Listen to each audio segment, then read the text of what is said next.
3 orang. Insya Allah. Tapi salah satunya pasti ibu-ibu udah dikenal ya? Siapa Bu?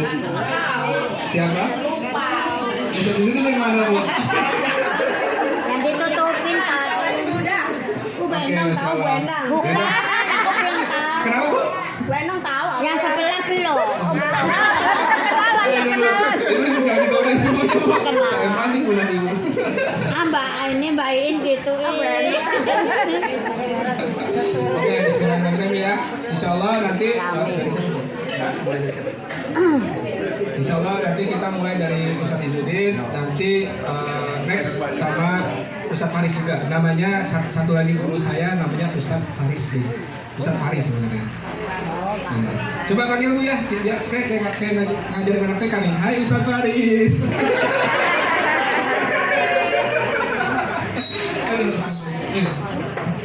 Insyaallah.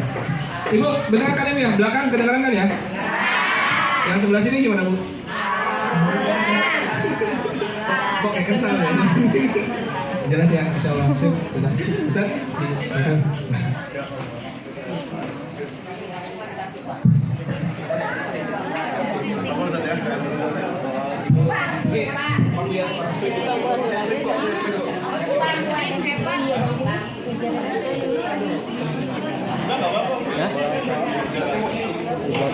Bismillahirrahmanirrahim.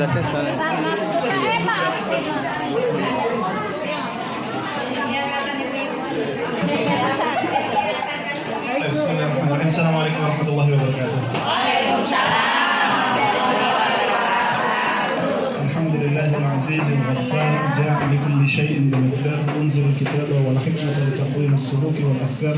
Wa sallallahu ala nabiyyina nabiyil mukhtar wa ala man tabi'ahum bi ihsan ila yaumil qarar. Rabbi shrah li sadri wa yassir li amri wahlul 'uqdatam min lisani yafqahu qawli. Alhamdulillah Ibu, di sini saya nggak satu-satunya yang ganteng lah.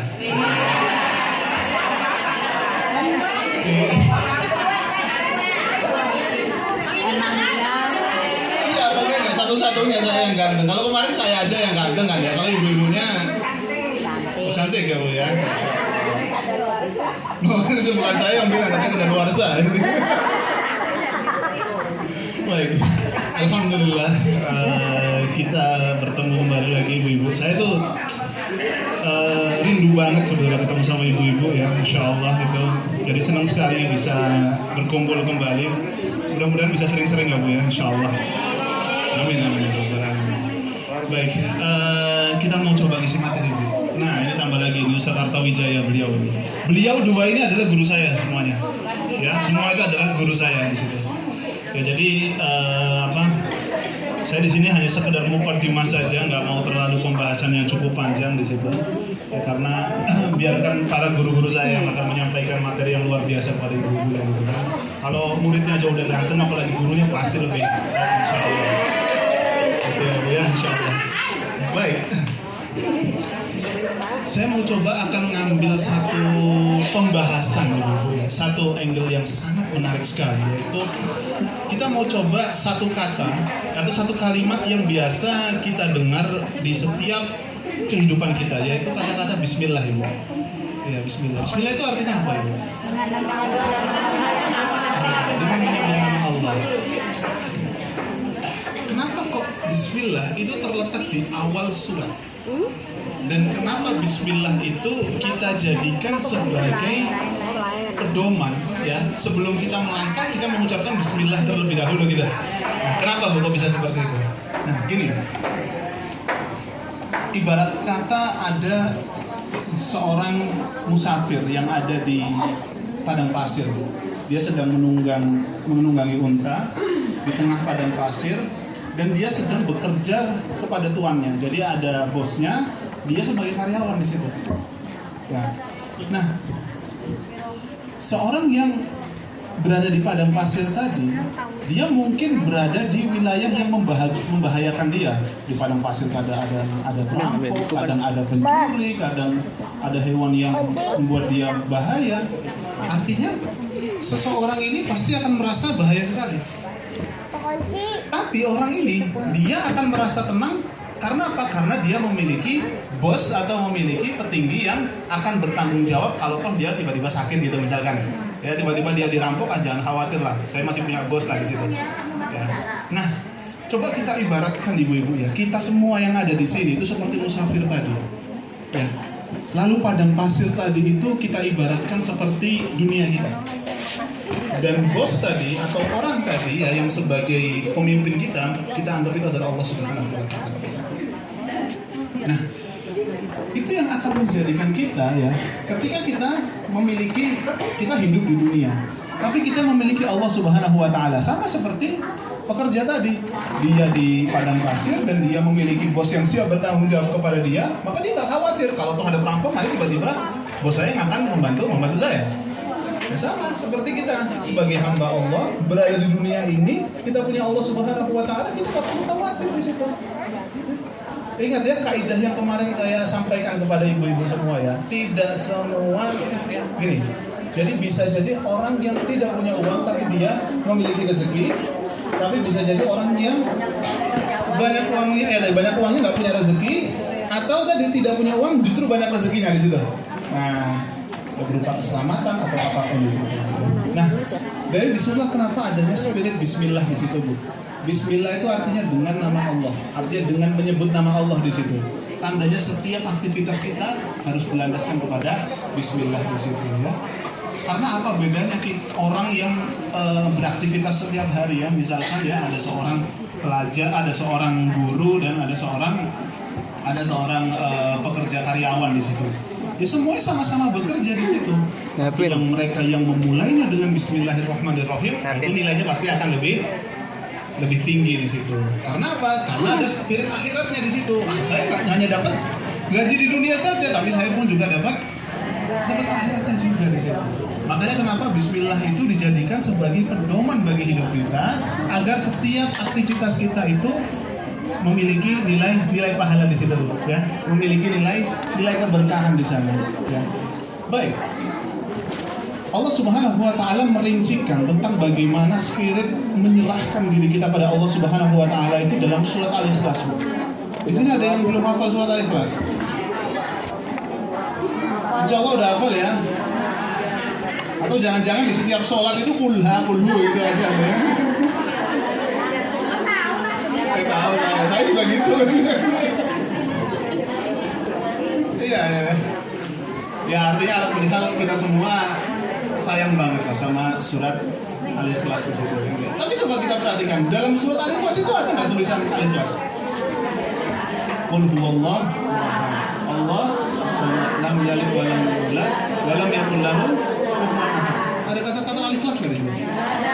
Tapi kenapa surat ini namanya Al-Ikhlas? Oke, ibaratnya seperti ini. Kita berbuat baik kepada orang lain, gitu kan ya? Kita berbuat baik kepada orang lain. Kita beramal terus bantu dia, ngasih uang dia, ngasih pinjaman, ngasih apapun lah. Pokoknya kita bantu orang saudara kita di situ. Nah, seseorang dikatakan ikhlas ketika dia ingin kebaikannya disebut atau tidak?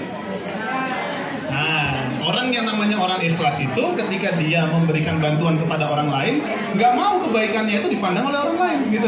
Nggak mau kebaikannya itu disebut sama orang lain di situ, ya. Jadi inti keikhlasan adalah ketika dia sudah memberikan kepada orang lain, sudah itu adalah milik dia di situ. Sama seperti surat Al-Ikhlas di situ. Isinya tentang tauhid kepada Allah Subhanahu wa taala, tapi tanpa ada kata ikhlas di situ. Ya, untuk menunjukkan keikhlasan surat tersebut. Besar yang Allah tanamkan di dalam hati kita ini apa? Kita percaya ada surga dan ada neraka. Ibu percaya nggak ada surga? Percaya ada neraka? Banyak profesor nggak percaya. Terbatas sekali pandangan mereka hanya pada apa yang mereka lihat. Dia melihat gedung, melihat jembatan, melihat bandara, melihat hal-hal yang megah. Itu saja yang dia percaya. Tapi kita, pandangan hati kita menembus hal-hal yang gaib.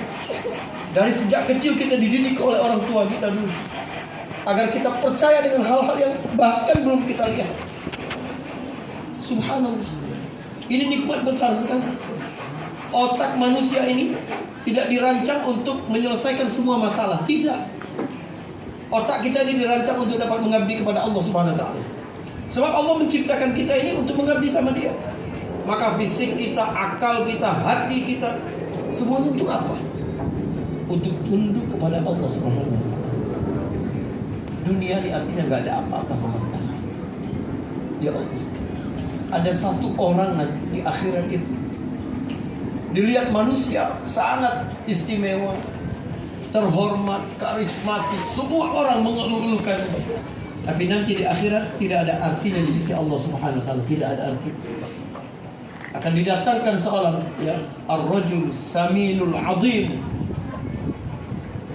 Tapi dia di sisi Allah Subhanahu wa taala tidak ada nilainya, bahkan jika dibanding dengan 11 sayap nyamuk. Ibu-ibu paham tak makna hadis ini? Hadis ini berbicara tentang apa? Bahwa ada penilaian dalam kacamata manusia, ada penilaian dalam kacamata Allah. Dalam kehidupan ini ada standar Allah yang melihat segala sesuatu dalam hidup, yang hikmahnya tidak bertepi, ilmunya tidak bertepi, kebaikannya tidak bertepi. Allah tahu mana yang paling baik. Selama ini kita menuntut sama Allah sesuatu dengan standar kita.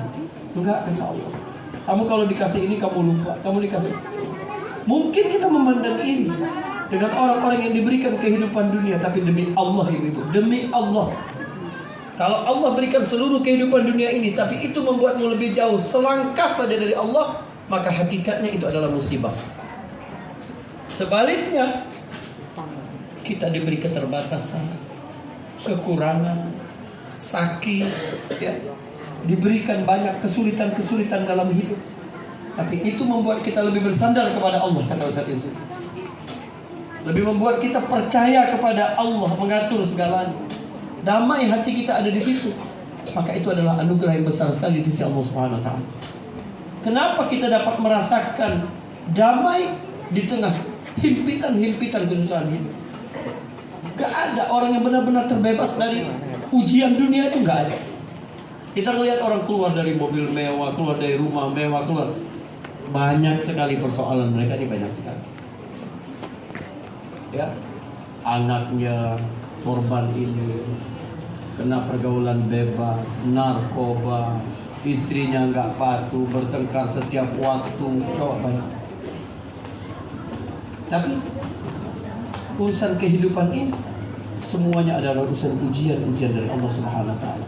Tentang seberapa kita yakin sama Allah, seberapa kita yakin. Keyakinan itulah yang perlu kita jaga. Jangan mati kita kecuali dalam keadaan muslim. Jangan mati kecuali kita yakin bahwa Allah adalah satu-satunya zat yang maha baik dan mengatur segala sesuatu kehidupan kita untuk kebaikan kita ini. Ini fungsi agama ini. Allah Subhanahu wa taala ingin kita menjadi yang terbaik di antara hamba-hamba. Bagaimana menjadi yang terbaik? Bukan yang paling banyak, tapi yang paling banyak memberikan manfaat bagi yang lain. Ibu ngajak satu orang saja pergi ke masjid ikut pengajian, lalu dia ikut ke masjid.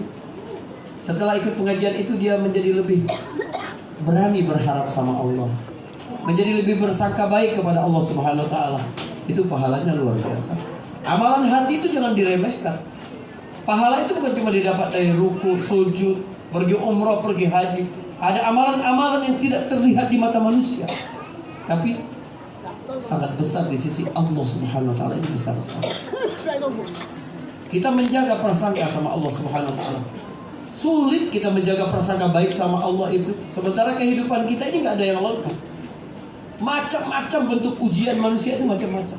Tapi orang yang berprasangka baik sama Allah selalu melihat pasti ada sisi baik yang Allah Subhanahu wa taala sisipkan bersama ujian-ujian itu.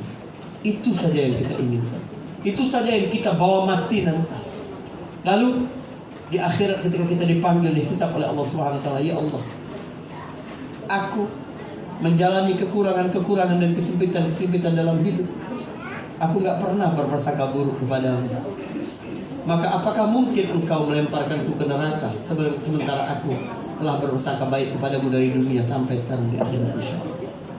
Itu Allah sesuai dengan prasangka kita semua.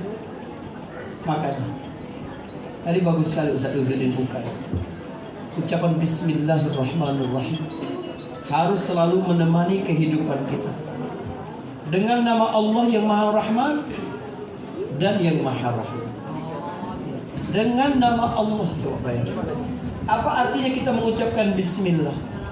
Pertama, artinya kita mengakui bahwa semua yang ada sekarang sama kita itu adalah nikmat dari Allah, bukan dari kepintaran kita, kesehatan kita, kekuatan kita, bukan.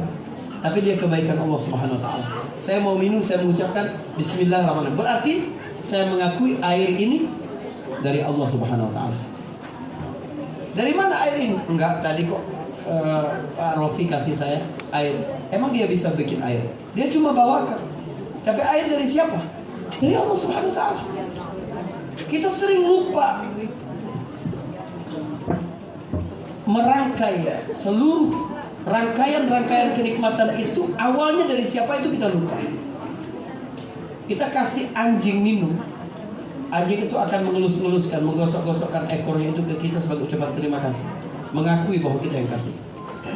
Kita kasih kucing makan, kucing akan ya di kaki kita nempel-nempel, ngucapin terima kasih kepada kita.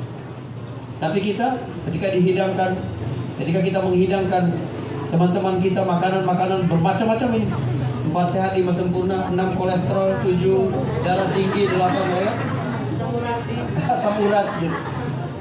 Kita berikan semua itu. Apa kita bilang? Oh, ini saya beli ini mahal banget. Kita bangga sama kawan-kawan kita bahwa ini makanan dariku. Lupa kita menyebutnya dari Allah Subhanahu wa taala. Coba bayangkan. Kalau Allah nggak pernah ciptakan itu sayur, uang sekarung nggak ada gunanya. Allah tidak pernah ciptakan itu daging, miliaran, tabungan, triliunan, nggak ada arti. Ada seorang tersesat di padang pasir, hampir putus asa dia, karena tidak ada apapun. Tapi dia terus berjalan. Tiba-tiba dia melihat ada satu pohon. Oh, ada tanda kehidupan di situ. Cepat dia bersegera ke situ. Susah payah, capek sekali dia. Udah hampir habis tenaganya, dia sampai di situ. Dan dia lihat ada genangan air di situ. Senang sekali dia minum air itu. Selesai dia minum, dia lihat di sampingnya ada satu bungkusan besar. Wah, semoga ini makanan. Karena sudah lapar sekali, pedih. Tidak ada tenaga sama sekali dia. Dia segera bergegas ke arah bungkusan itu. Dia buka. Ternyata dia buka, isinya emas dan permata penuh itu. Dia bilang apa? Ya, emas dan permata. Iya nggak? Kita ini lupa pada nikmat yang selalu Allah berikan kepada kita. Karena apa? Karena dia setiap waktu datang kepada kita. Allah menyiapkan segala sesuatu itu, ibu-ibu sekalian. Bukan sesederhana dalam bayangan kita, bukan. Karena itu Allah punya sifat kudus. Apa arti kudus? Kudus artinya maha suci, Masya Allah. Maha suci dari apa? Dari kekurangan, dari kelemahan, dari keburukan. Iya enggak? Ada maknanya yang lebih besar lagi di situ. Al-Qudus artinya Allah itu maha suci dari kelebihan dalam ukuran manusia. Anda bilang Allah punya sifat apa yang lain? Coba ibu-ibu. Allah maha apa? Ar-Rahman, Ar-Rahim, Malik, Kudus, Salam, Mukmin, ya kan? Allah maha kaya. Kaya itu menurut ibu berapa? Orang kalau punya uang berapa disebut kaya? Triliun. Oke, triliun. Bu, saya orang punya 1 miliar itu saya bilang kaya. Karena saya nggak punya, kan? Gitu. Itu ukuran kita kepada makhluk. Tapi kalau kita bilang Allah maha kaya, ukurannya berbeda dengan ukuran makhluk. Allah berkuasa, kekuasaan Allah beda dengan kekuasaan makhluk. Allah maha penyayang, sayangnya Allah beda dengan sayang makhluk. Allah maha tahu, pengetahuan Allah itu beda dengan pengetahuan makhluk. Karena itu, bagaimanapun kita memuji Allah, gak bakal bisa sesuai dengan bagaimana hak Allah yang sesungguhnya. Gak bakal bisa. Nabi ajarkan kita, ketika memuji Allah itu, anta kama afnaita ala nafsi. Engkau terpuji seperti engkau memuji dirimu sendiri, Allah. Kalau kita memuji Allah ini gak bakal mampu. Sebab Allah jauh lebih sempurna, lebih daripada apapun kita sebut tentang Allah. Jadi ketika kita minum air, ketika kita makan, kita itu percaya bahwa ini nikmat dari Allah Subhanahu wa Ta'ala. Enggak semua kita makan sesuatu itu karena hasil jeripayah kita, tidak. Ya, seandainya hasil jeripayah kita pun, siapa yang beri kita kesehatan sehingga kita bisa kerja? Semua kebaikan ini pasti kembalinya sama Allah Subhanahu wa Ta'ala. Maka kita mengucapkan Bismillahirrahmanirrahim. Kenapa kita ucapkan Bismillahirrahmanirrahim? Pengakuan. Jadi ketika ibu masuk rumah baca Bismillahirrahmanirrahim, ibu mengakui bahwa aku bisa tinggal di tempat ini sesederhana apapun karena nikmat dari Allah Subhanahu wa Ta'ala. Aku bisa minum ini karena air dari Allah Subhanahu wa Ta'ala. Aku bisa makan, aku bisa pergi, aku bisa. Oke, kita mengucapkan Bismillah. Jadi apa arti Bismillah tadi? Pengakuan bahwa ini nikmat dari Allah. Makna kedua dari Bismillah adalah komitmen kita, istiqamah kita, janji kita untuk selalu di atas hukum-hukum Allah, aturan-aturan Allah. Jadi ketika saya minum, saya mengucapkan Bismillah dengan nama Allah, berarti saya akan minum ini sesuai dengan aturan Allah. Airnya bukan hasil maling, minumannya bukan minuman keras. Saya minum tidak dengan tangan kiri, tidak berdiri, semuanya sesuai dengan aturan Allah. Boleh nggak orang minum minuman keras tangan kiri bilang Bismillah? Kan nggak cocok. Sebab Bismillahirrahmanirrahim artinya apa? Komitmen. Bahwa aku akan minum ini sesuai dengan aturan Allah. Aku dapatkan minum ini dalam aturan Allah yang dibenarkan. Dan aku akan menggunakan tenagaku, energiku dari minuman ini untuk taat kepada Allah Subhanahu wa Ta'ala. Dalam sekali makna Bismillahirrahmanirrahim. Dan yang selalu menemani kita dalam hidup itu adalah sifat Rahman dan Rahimnya Allah. Seolah-olah Ar-Rahman itu terkumpul semua sifat Allah seperti kata Allah. Karena itu Allah berkata, Qulidullah awidul Rahman. Katakan Muhammad, serulah Allah atau serulah Ar-Rahman. Bandingan sifat Ar-Rahman itu sebanding dengan seluruh sifat-sifat Allah yang lain. Maka ketika Allah bercerita kekuasaannya yang besar, dia berada di atas arasy, Allah gunakan kata Ar-Rahmanu 'alal 'arsy istawa. Tuhan yang Maha Pengasih, Tuhan yang masih Maha Penyayang. Percaya nggak ibu Allah itu Maha Pengasih? Jangan cuma di mulut ya. Dari hati benar-benar kita percaya. Enggak, kita sering nggak percaya. Seperti anak kita tidak percaya bahwa ibunya sayang sama dia. Iya nggak? Sering anak mau main handphone, udah jam 10 malam dia masih mau main handphone, kita bilang nggak boleh, kita ambil itu. Ibu itu masih nikmat banget. Ibu itu anaknya masih nikmat banget, masih menikmati main handphone itu. Tapi sama ibunya diambil kenikmatan itu. Ibunya ngambil kenapa? Karena sayang sama anaknya. Hari sudah malam, besok dia harus sekolah. Tapi anak paham nggak itu ibunya sayang? Tidak. Begitu juga ketika nikmat diambil oleh Allah dalam kehidupan kita, kita bilang Allah nggak sayang.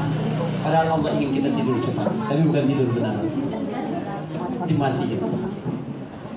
Banyak sekali. Nah, ibadah hati kita berprasangka baik sama Allah inilah terus kita jaga terus.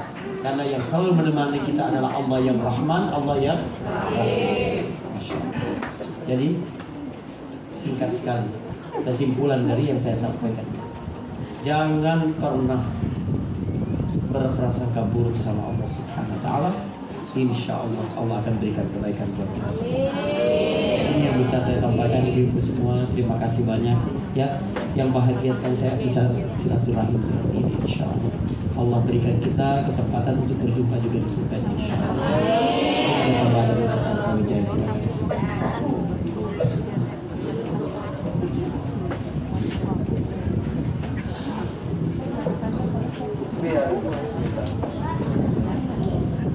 Bismillahirrahmanirrahim. Saya bersyukur kembali bisa bersilaturahim dengan ibu sekalian. Alhamdulillah, Kampung Muka atau Masjid Uswatun Hasanah ini masih tetap kegiatannya luar biasa ya.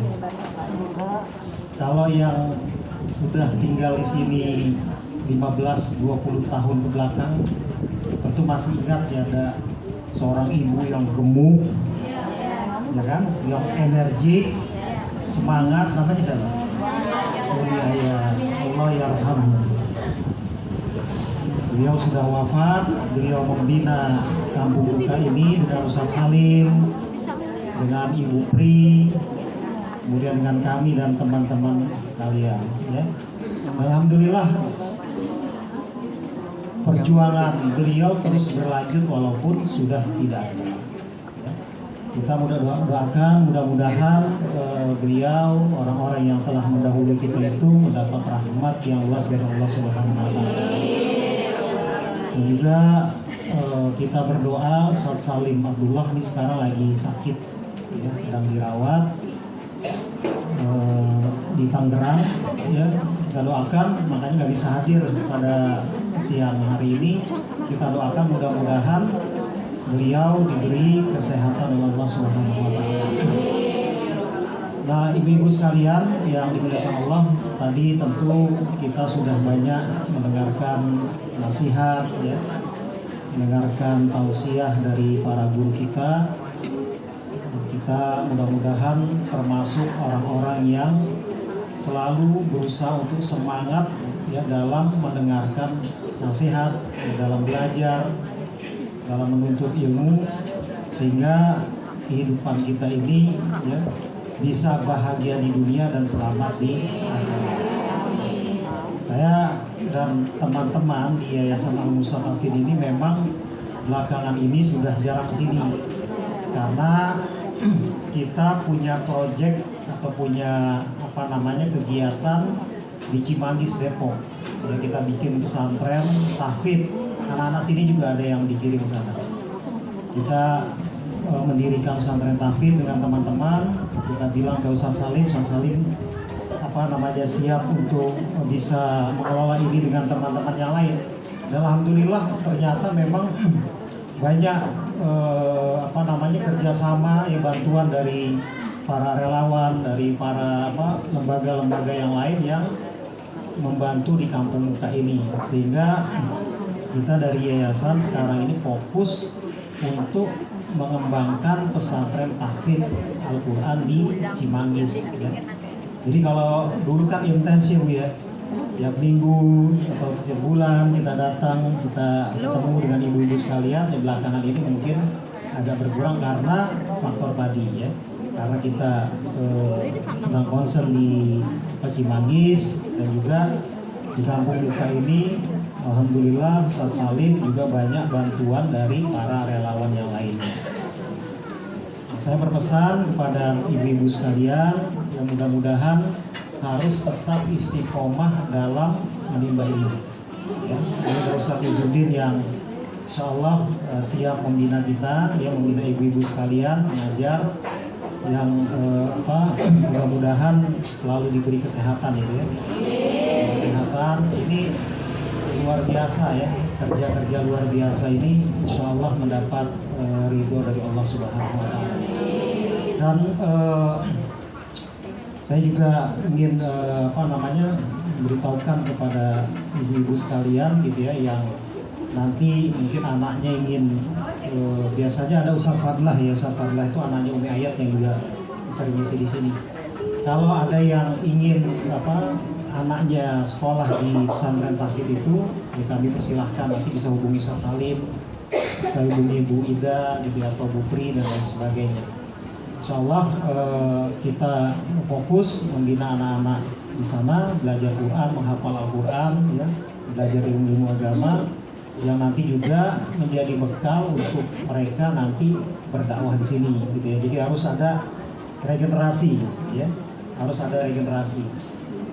Saya juga dulu waktu aktif di sini, ya, masih mahasiswa, gitu ya, terus mengkader adik-adik yang lain, ya. Makanya saya kaget tadi Jais, anaknya Bu Ida tuh udah besar, dulu masih kecil. Sekarang udah jumbo, sekarang udah punya anak lagi, ya. Dulu masih kecil, gitu ya, kita ini. Sekarang saya kaget udah besar aja, gitu, udah nikah, udah punya anak, ya. Nah, itu harus terus nanti kita mengkader anak-anak di sini yang insya Allah membina kita semua di sini, ya, harus ada regenerasi. Kita doakan juga mudah-mudahan para mursinin, ya, donatur yang memberikan bantuan kepada kita, yang memberikan perhatian, ya, mudah-mudahan selalu dilapangkan rezekinya Allah Subhanahu wa taala, selalu diberi kesehatan dan juga selalu dimudahkan urusan-urusannya dalam hidup.